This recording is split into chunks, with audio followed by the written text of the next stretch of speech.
Yeah, Oh, welcome cool. everybody. I'll just kick it off. We've got the office hours discussion channel set up just above. So if you feel like joining the discussion, asking questions, you can do so in there. Or if after sort of the overview of things, if you want to join the conversation on voice, you can just raise your hand and we'll bring people up. Sweet. Thanks, Will. So do the standard kickoff for those that have not done office hours before. Structure is we have a vote that goes out, emoji vote that goes out on Tuesdays, a couple different topics, community votes, whatever wins we go through. Been running these pretty consistently every other week now on Thursdays, same time every week, every other week for every event. So this week, general structure is first 20, 30 minutes or so, we'll go over the topic, just how we're thinking about things as a team, what, any of the, how things work, any other relevant info. And then rest of the time is open for any questions around that topic. And then once we kind of exhaust that topic, any leftover time at the end of the hour is really open for anything that people want to chat about, Badger related, hopefully. This one, we are going over ibBTC and some fairly big changes we're actually looking to make to ibBTC in the future, near future. So yeah, I guess I'll just hop into it. We don't have sharing abilities here. I'll made a copy of a document that I'll share that has like comments enabled and put that in the chat. So it might be illustrative. So I'm dropping in the office hours chat the document.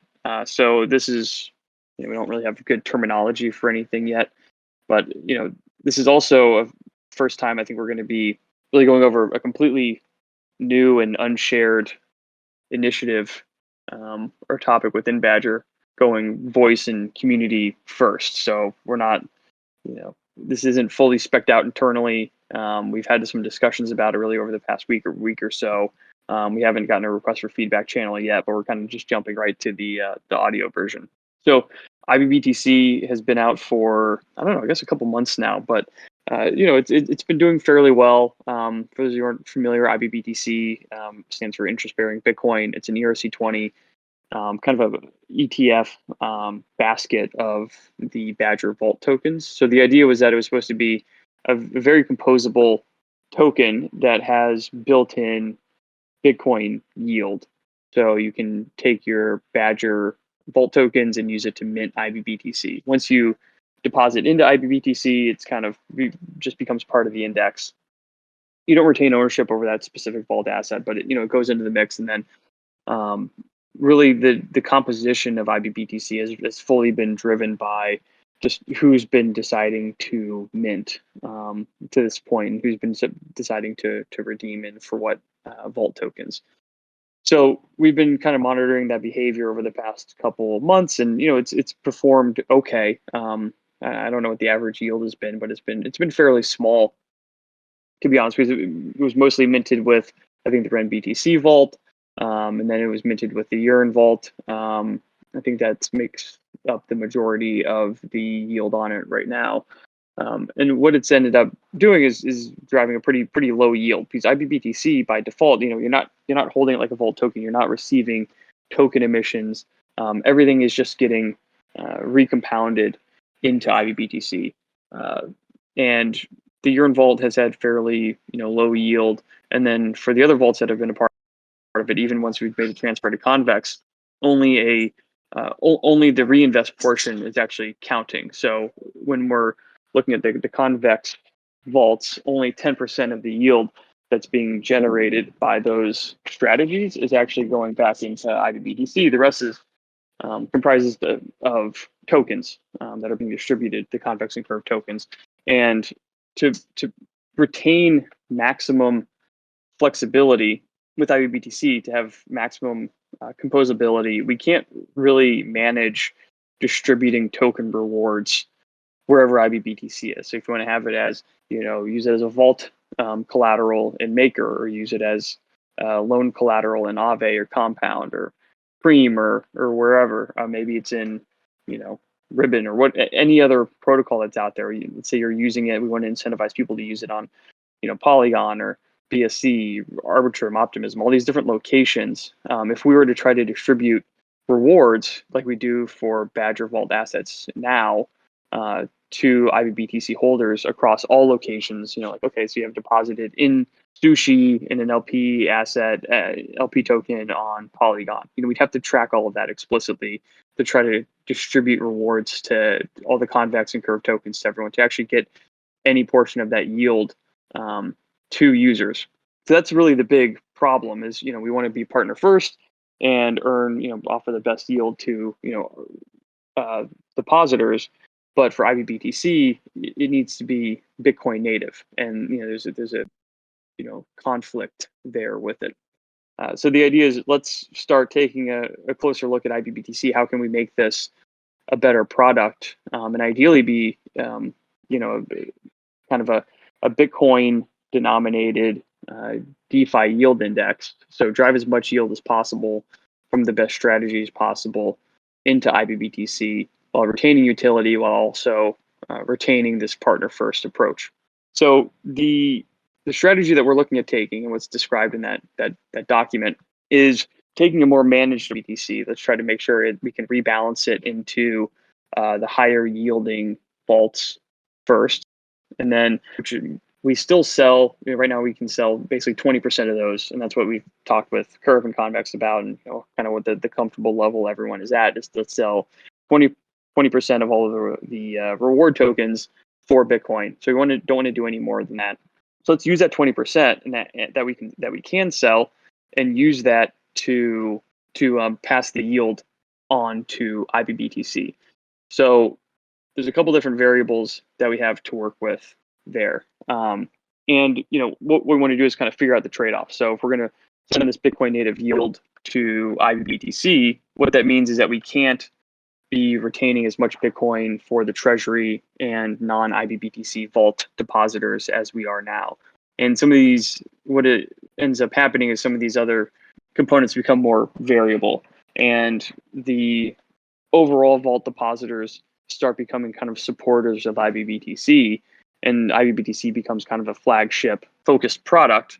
And the trade-off is, we'll use the Bitcoin to match a portion of the token yield that's being generated by vault deposits in ibBTC, but that'll be less than 100%. So initial model in that page, it's, it'll be a variable, it'll be a DAO controlled variable, but we're just working at saying 50%. So let's say that, just to make it easy, let's say 100% of ibBTC is made up of convex vaults. And let's say those convex vaults earn 10% token yield. With the 50% variable, ibBTC will be getting 5% token yield. That will be fully in Bitcoin. The rest of that 50% is then split between the DAO and depositors. So depositors will receive a slightly higher yield because a portion of the tokens that are being directed towards ibBTC are now going to vault depositors and being spread out.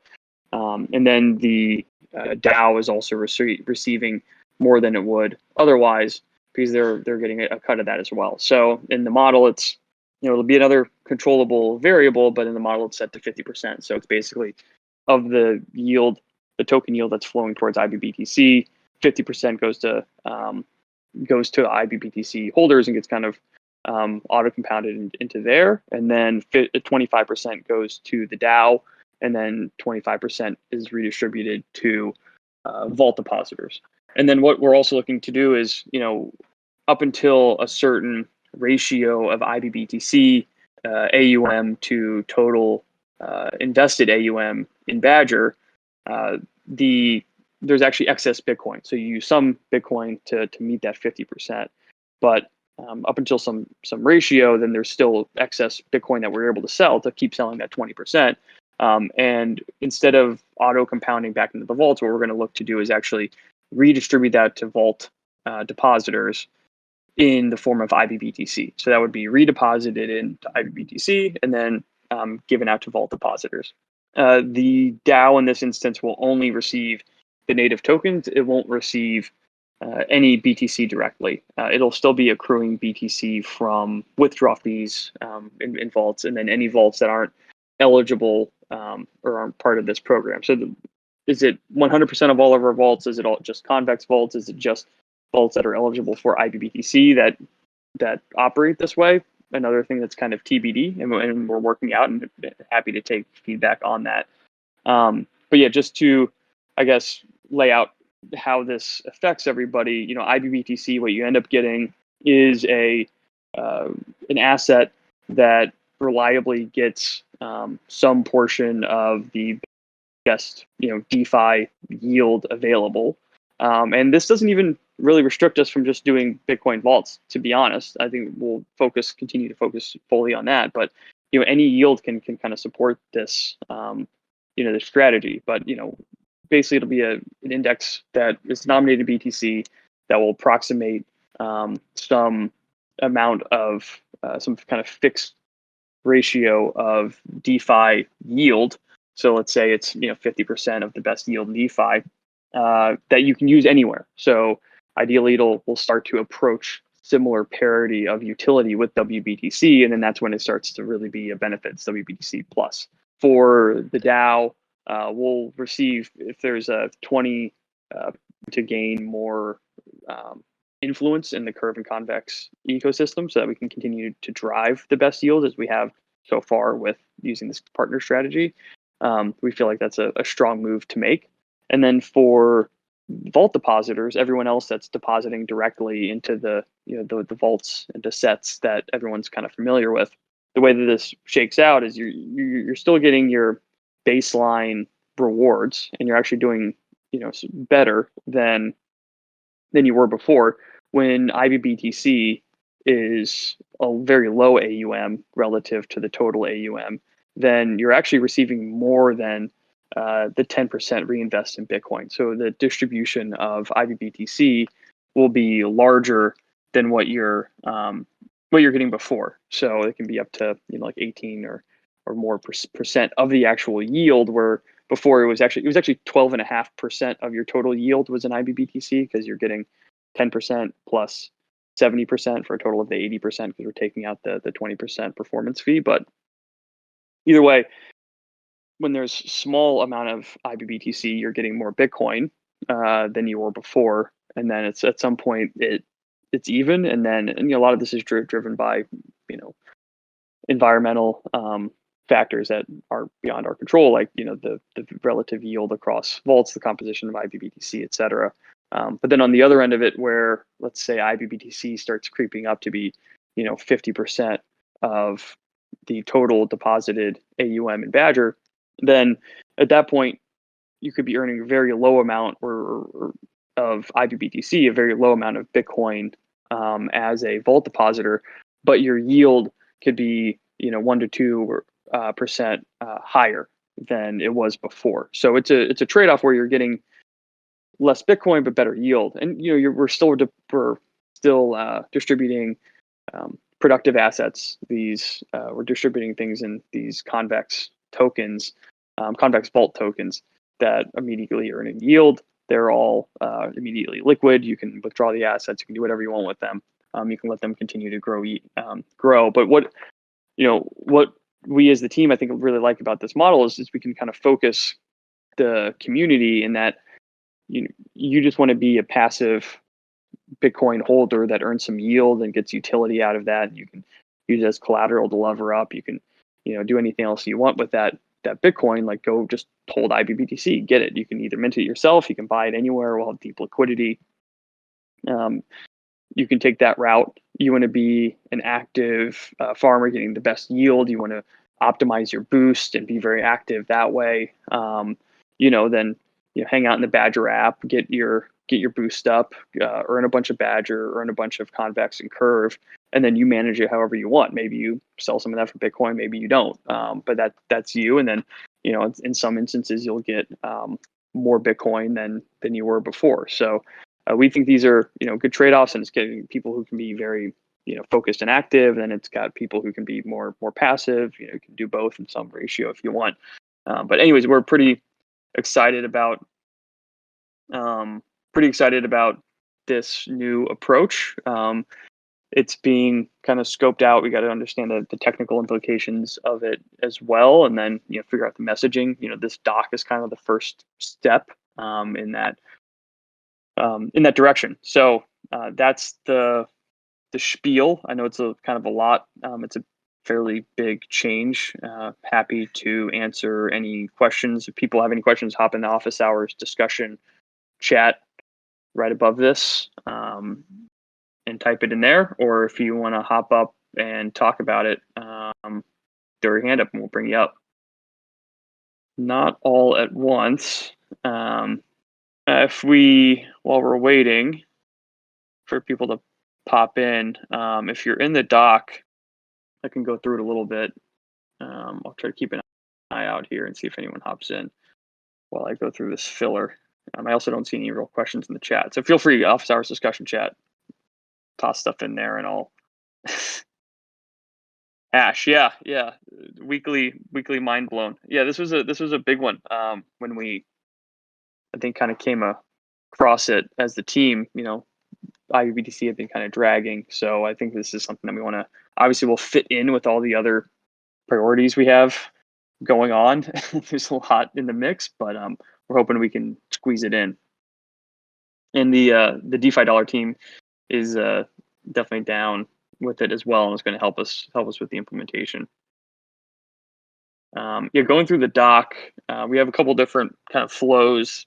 The first diagram kind of variables based and describes a couple of the inputs that we'll have control of going forward. So the big focus, I think this is basically what's going to boil down to. Like I need some feedback from the technical team on exactly how we actually manage rewards as they come in. Do we manage them all collectively, or really just as they're getting, or do we have different kind of harvest criteria, things like that? And part of that will determine the kind of path we take to get there. But I think this is fairly illustrative of how it will go, where we have the token yield flowing in. We have a fixed performance fee that's going to go to the DAO, 100% in tokens. That's easy to deal with. You evaluate the amount that's currently being directed towards the ibBTC contract, which is pretty easy to do. And we can just whitelist that to then go to a different location. That'll be kind of this distribution contract. CAC the kind of value at that time, whatever the 50% is. Swap that for Bitcoin as long as it doesn't pass the maximum swapping setting. So if we have it as 20%, we can't sell more than 20% of the total. We sell 50% of that up to that total of 20%. And then whatever capacity is left, we can sell that and distribute to the rest of the vault depositors. And then whatever is excess, not that 50%, of the tokens from ibBTC is then split between the DAO and depositors as well. So that stuff all kind of stacks up. If you're looking at the spreadsheet component at the bottom, I'll have once we open up the request for feedback channel for this, I'll have an editable sheet that people can take and fork.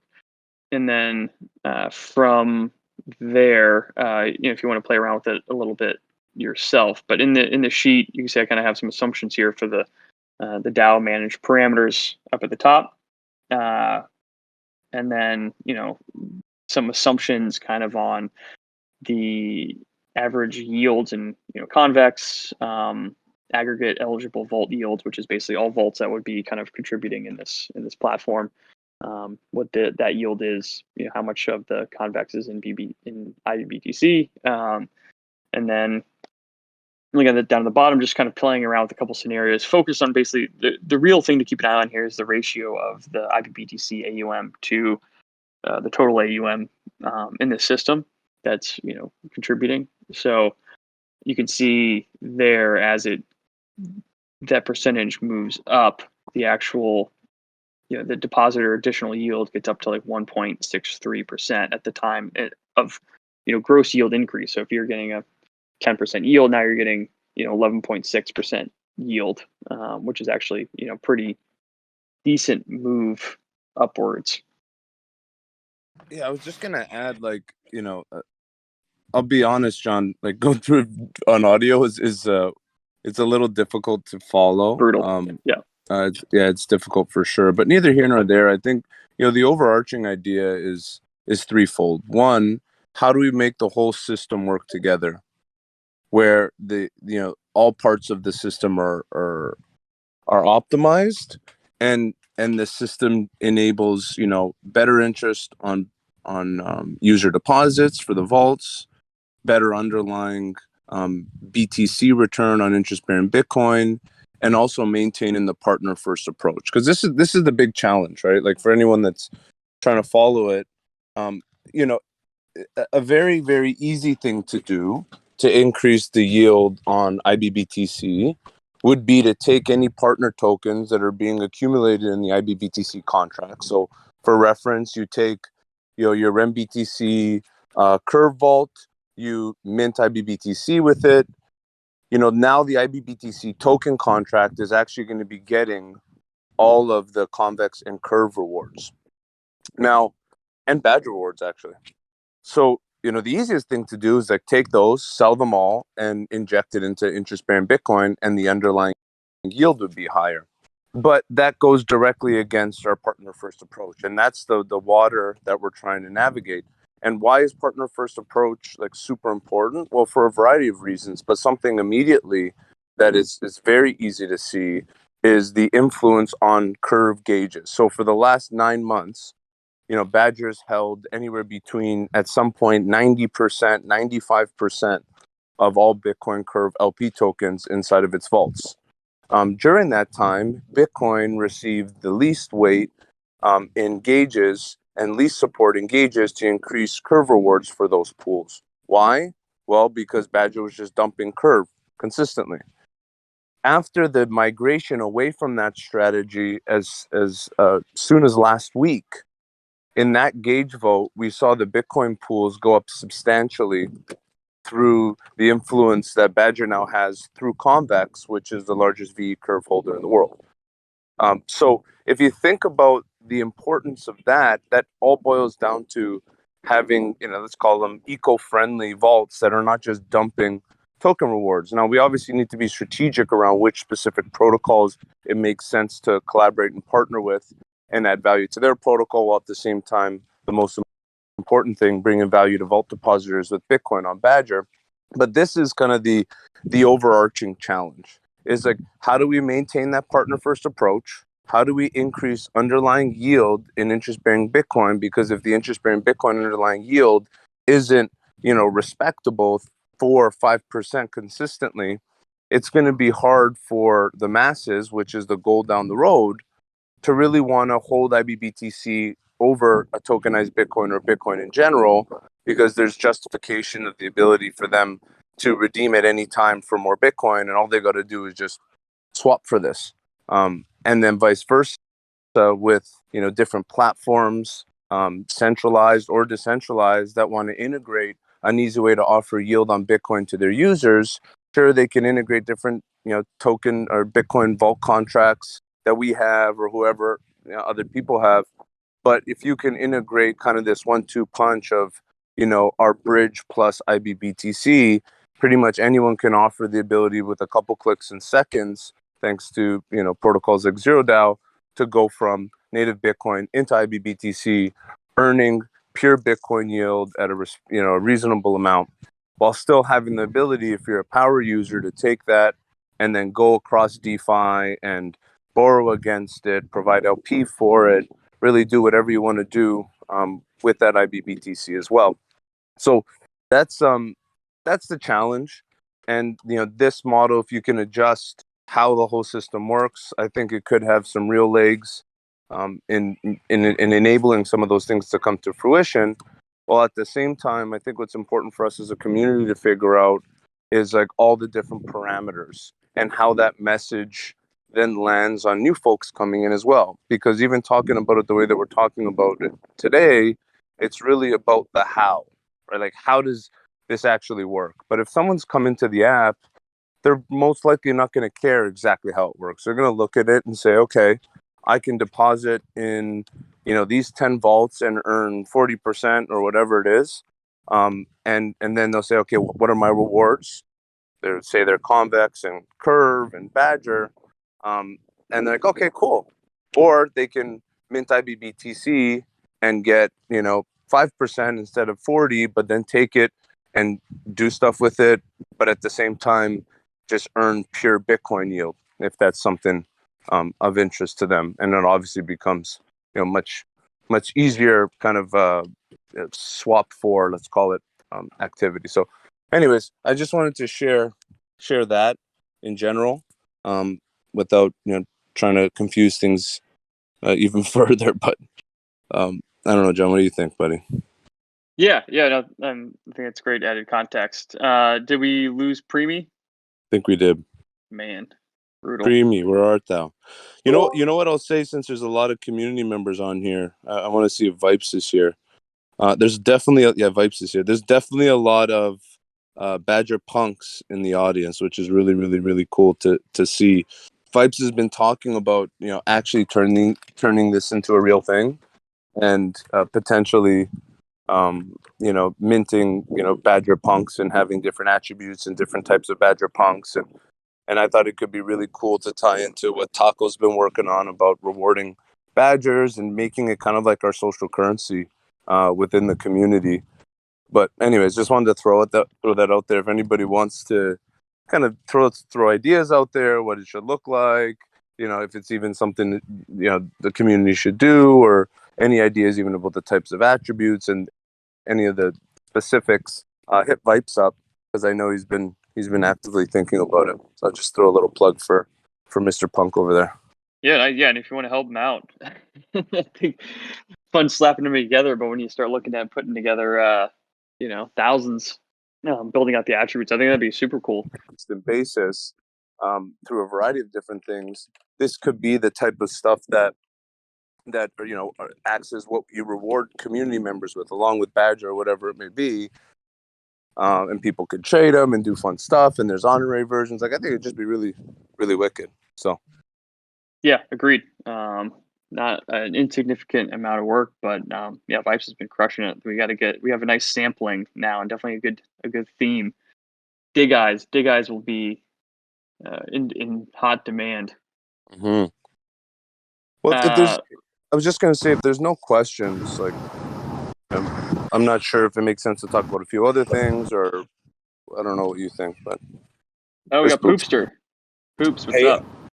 Hey guys, I'm on the road, but I just kind of wanted to jump in here and just kind of piggyback off what Crystal's talking about. Like, this is your community, this is our community, right? So, like, anything and everything that we can do, like Vipes is initiated with Badger. I mean, that's highly encouraged, and it's like, you don't have to ask anybody to do this. You can just do it, and he provided a great example of that. So, like, I'm really grateful to be part of, like, a community who's doing things like that, and we'd love to see, like, more community driven initiatives like this, because this is all, like, just it goes to show kind of the point that was being highlighted. This is what we are. We're Badgers, right? We are relentless, and this is, like, what we do, and we're family here, right? So, like, I'm really grateful for all the work that was put into it, and I'm all for any of more of these, like, community-based projects that we can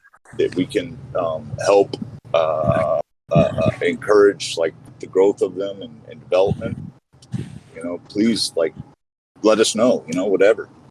Well, Pusha, I'd say great points, and as well, like, you've been around a long time, and you got a great perspective just being part of other communities like Harvest and so forth. But even helping Vipes with just some ideas around the mechanics of it and how it could potentially come to be, and the different types of things that act as reward mechanisms for driving community engagement stuff. Like, hit them up and give some of that insight, because I know you got a lot of it. Yeah, like, we have a ton of geniuses here, right? Like, I mean, we could easily, if that's something we wanted to do, we could get it up and off the ground and running today, I suspect. But, like, yeah, I'm all for, like, if there's something, I'm all for it. If there's something I can do, let's do it. You know what I mean? Well, Vipes, do you want to pop up here for a sec? I don't want to put you on the spot, but. No, we should put him on the spot. He's the one that did it, He started. I think he's coming up. I see a hand. All right. Welcome, Mr. Vipes. Yeah, what's up, boys? yeah, it kind of just took off from nothing. I was just playing around, drawing some CryptoPunks necessarily, and just started to play around with the design. So I'm happy it's taken off, and I think that the Dig Eyes has been pretty cool so far. So nice to see Dig over Peg, and hopefully with the options it keeps pumping. So what are your thoughts around turning Badger Punks into an actual NFT initiative within the community? Yeah, fully open to it. I've had some initial discussions with like Hash and Taco and Arbin and Spada as well. But I think it's definitely achievable. I know we're looking into if there's a possibility to use an algo once we build out the characteristics. But if anyone has any ideas, feel free to hit me up, or maybe we can start a channel in Discord. Yeah, it's a great idea. We should definitely start a channel in the Discord. Yeah, and actually, you popping up here reminded me. I mentioned to you the other day, and spot on. I remember before Badger even launched, when I was just in the community with the strong kind of 8-bit vibe. I actually just made a bunch of 8-bit Badger characters. How can you say? Do I remember, John? Give me a freaking break. Of course, I remember. A lot's happened since then. But yeah, it's some of those some of the emojis, like the Link, Mario, the chat, Badger chat, some of that stuff I did in like Google Sheets and shared around for the hell of it. So it's always there's a strong history of just making random characters, giving some traction with Badger. Well, listen, John, so those could be like the next like moon cats, right? Like the who knows? Yeah, we've got uncirculated material floating around in the Badger community. It was actually those are all on the first version of the app, if you recall. Yeah, they're like the backgrounds in the app. Yeah, they're jumping around here and there before we made it a little sexier. Mm-hmm. Yeah, those will, you want to incorporate them in there anywhere. There, by all means, I'll give them up. They can be little sneaky add-ons. Well, yeah, Vikes and Poops, you guys have any? Sorry, go ahead. Let me interrupt. No, I was saying that like any design is really achievable. Like Spada's is Shawn Michaels. I don't know how many people know that, but yes, I am the Heartbreak Kid. That is what mine is, the Heartbreak Kid. Mason had me making one for him. It ended up looking like Hulk Hogan. And then I'm working on a Macho Man one right now. So a little bit of a old WWF throwback there, but any type of design or any angle, like technically you could do different series with them. There's a lot to do. I know nothing really about the NFT space, just designing and creating. So any ideas are welcome. Yeah, I think at the core of it, defining like a certain genre of Badger. I was gonna ask Vipes and Poops, while you guys are up here, how did the ibBTC conversation resonate? Was there a level of confusion? Did it make sense? Do you see the direct? Like, what are your guys' opinions just hearing about that initiative? Real quick, while it's on my mind, like I had actually wanted to share something about that, but we'd started getting into the Badger Punks, and I didn't want to derail that. So I did want to mention that, like, a lot of the stuff that you shared, I wasn't even aware of. So, like, as many of you know, like I'm DeFi moves very fast, and many of us are extremely busy people. So, like, a lot of the info that you shared, like, these community calls are a gold mine for me, honestly. So I try to attend as many of them as I can for all the communities I try to stay involved with. But, like, a lot of the info that you shared with me was stuff that I wasn't even aware of, like with the Convex situation. So for me, this is awesome, because now I'm armed with ammo I can use, to go out there and help increase our initiative of bringing more Bitcoin onto Ethereum, right? So I don't know. These are all just like small little selling points that I should know, and that's important to me as an investor as well. So yeah, I think it went well without going on too long. Well, I'll tell you, Poopster, John, I'll just say, sorry to interrupting. Like, that's a great point, right? Like, Poopster has been here from the beginning. Like, early days, was even part like of the initial kind of support crew that was helping educate all the Badgers and stuff. It's like, if someone like him wasn't as much up to speed on like the confluence of like, or the importance of like Convex rewards and how it drives the ability to drive more curve rewards for Badger vaults and some of the other things around like how we manage as at a system level. That speaks volumes to potentially what a lot of the other community members may or may not know or may need to know, and how we may need to simplify some of those communications. Like I said, what I'm finding as a very busy person is that these community calls are just gold mines. So like, I'm all for, however, as you can see, I've been on the POAP train lately.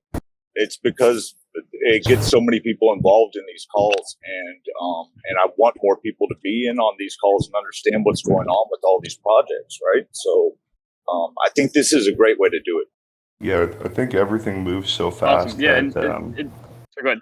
everything moves so fast, hard to keep track really in the DeFi space. But like for instance, today I believe rewards are being shuffled to the Dig Vault on Sushi, right? So it'll be more incentivized than the Uni Vault. So if anyone isn't up to speed on that, even though gas is pretty pricey right now, it might be worth it to transfer your funds over.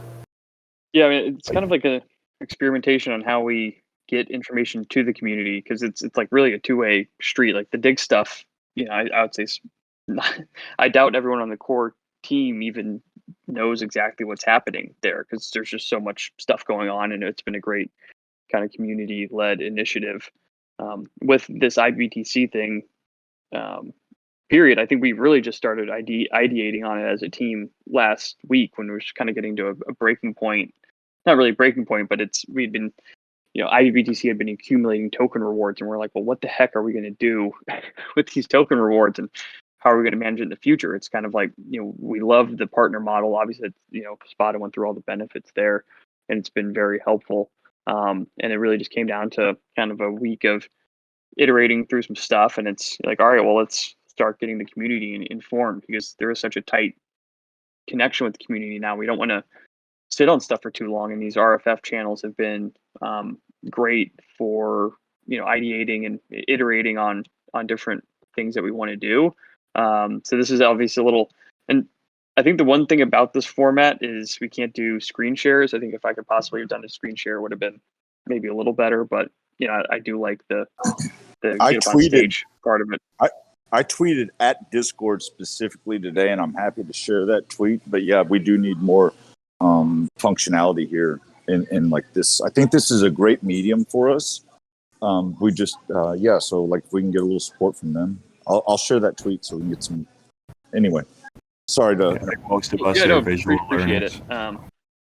It. So we can maybe do another breakout or on 8x8 if we get there, and if we open up the RFF for it, we'll go that way. But yeah, this is really just experimenting, open communication and feedback from folks. So I know it's a lot to kind of just throw at people, and on the same day when we're launching Boost V2, and we're adjusting some of the dig emissions, and I believe some dig treasury controlled liquidity just got deployed, I think, last night. So there's always plenty of stuff going on. And yeah, how do we keep people? There's a lot of action. A lot of action today, John. Okay. Well, just for everybody, just as a summary of kind of what's on deck today. So Boost V2 is intended to launch in the next few hours. That's going to come with, an optimizer tool that allows you to see and play around with numbers to determine how much Badger or dig you need to have to get a certain level of boost.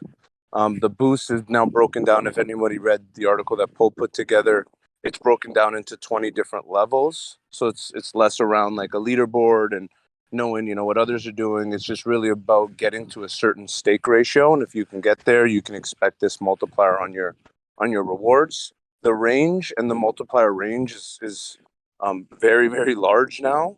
So, what that means is, you can have up to, in some instances, like 300 or 400% APY on, the WBTC or the REMBTC vault, for example.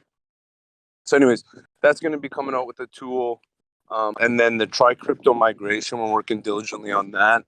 The intentions to reduce the fees, the withdrawal fees, get rid of them on the existing vault, and then open up the new vault so people can migrate without being penalized. We're working through that. And then on the dig stuff, quite a few things. So after BIP, the most recent BIP was passed, there was really three core things that were approved there. One was migrating emissions away from the Uniswap V2 pool and move it all into Sushi, so that there's one pool of liquidity and deeper liquidity for dig. Increasing the emissions over a certain time frame for dig, so to drive higher emissions ideally and better rewards, ideally attracts people to want to get dig and be supportive during rebase mining V3, which is happening during the month of August, with additional rewards on that as well. And then finally, the treasury controlled liquidity. So that was approved and 50% of it was deployed. So now, the DAO represents almost 50% of all the liquidity inside of that Sushi pool. And I think there's another 50% that could be deployed, based on performance over the next month or two.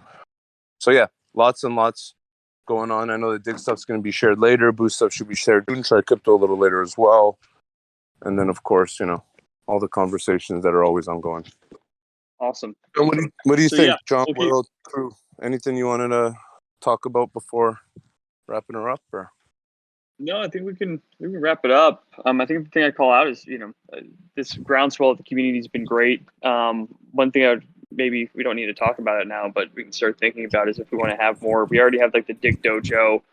If anyone from the community wants to start having more calls that has team or not team representation, that we just kind of put on the calendar for these checkpoints, since there is just so much going on. I think it's either people can catch up on the records and join whenever, or maybe there's just certain aspects of Badger they're more interested in. But I think having more either shorter things or with different types of focus is fine. We started these office hours back in March, just because I think there's so much going on. I found it easier to approach things verbally with the community than in the Discord for a lot of the more detailed, intricate topics. But I'd be happy to hop more on these topic specific chats or other stuff, or people from the community want to light up regular things.